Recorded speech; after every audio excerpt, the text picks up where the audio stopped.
Hi there, and welcome to part 3 of my Train Slow to Race Fast series. In part 2, I unpack for you the 80-10-10 rule, which covers the best ratio of training for your low, medium, and high intensity sessions. And I also mentioned that the same ratio is applied to the nutrition cycle, whereby it's 80% carbs, 10% protein, 10% fats.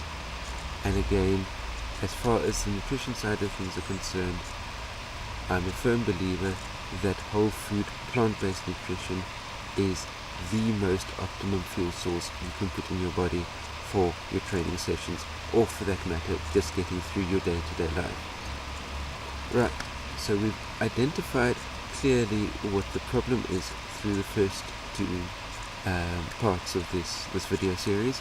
Now let's start looking at solutions. Solution number 1. If you're wanting to get the most out of your running training, get yourself a heart rate monitor.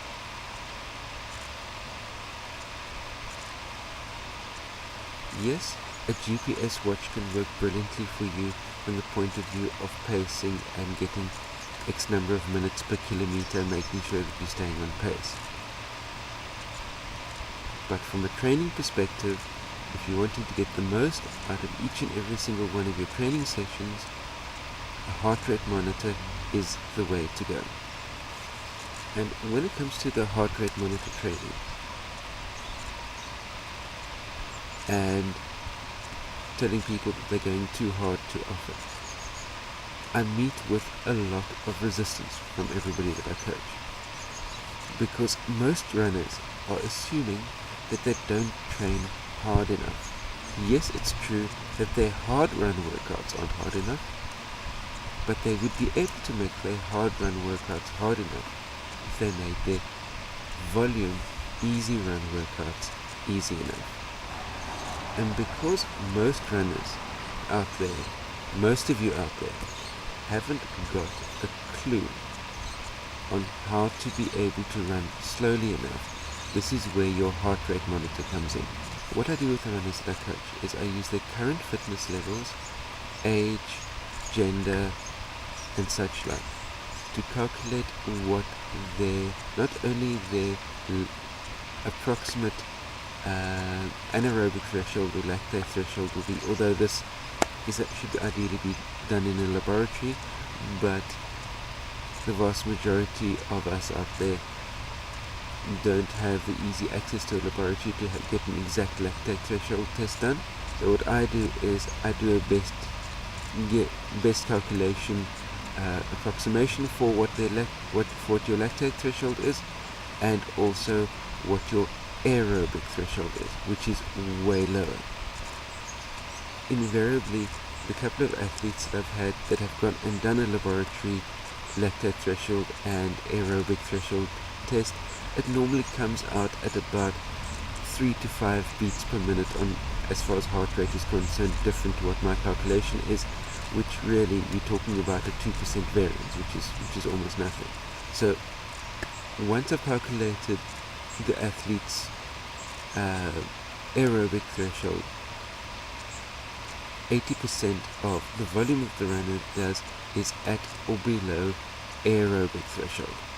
The response I get from runners at the beginning of the cycle of doing 80% volume at aerobic threshold is that it's impossible to keep running at such a low heart rate. In other words, as soon as they start running, no matter what the pace is, their body adapts to this as being a run workout, and their body, no matter what the pace is, bumps their heart rate, bang, straight up to lactate threshold. And as soon as they start trying to go bring it from lactate threshold down to aerobic threshold, they find that they can't keep running at this low heart rate. So what they're telling me is that, but I'm used to doing a 1 hour run workout, and yet if I'm needing to bring my heart rate down to this level, it's every 200 meters, 300 meters, I have to stop and take a walk break to get my heart rate back down under the level.